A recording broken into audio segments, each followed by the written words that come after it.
经过几分钟的测试，这台空调现在维修好了。大家好，我是家电维修小杨。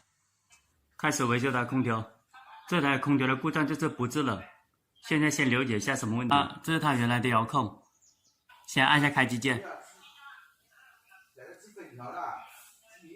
按了开机键了，它现在没有反应。现在这台空调是开不了机的。遥控是有电的，先看一下这种遥控，它是万能遥控，它的数字没有。现在打开里面看一下，先把旁边先把它打开。现在这边接好了，外面的制冷剂先接好，因为压缩机启动下它停了以后要5分钟以后才能启动的，所以先把外面的制冷剂先给它接好它。再测试一下，它现在的故障就是开不了机。刚刚的遥控上面是有电的，找一下，这个是主板，主板里面有个叫强制启动，可以测试。拿这种硬的给它强制启动，先测试。现在已经强制启动了，现在强制启动，先测试一下。外面把压力表都接好了。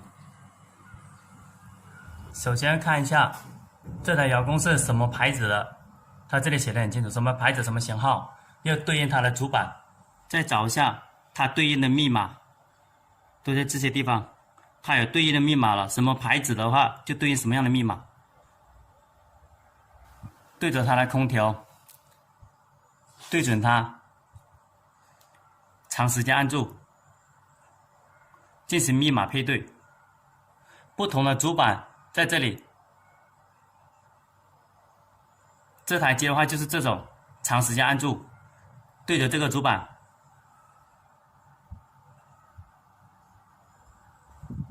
长时间按住，给它配对好。听一下声音，有声音出来，现在就配对好了。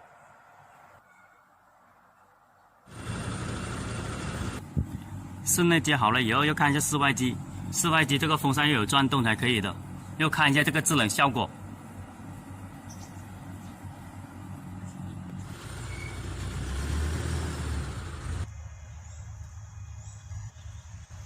经过几分钟的测试，这台空调现在维修好了，把好的方法分享了大家。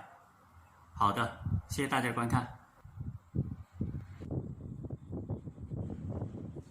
喜欢我视频的朋友，点一下关注和转发，谢谢大家。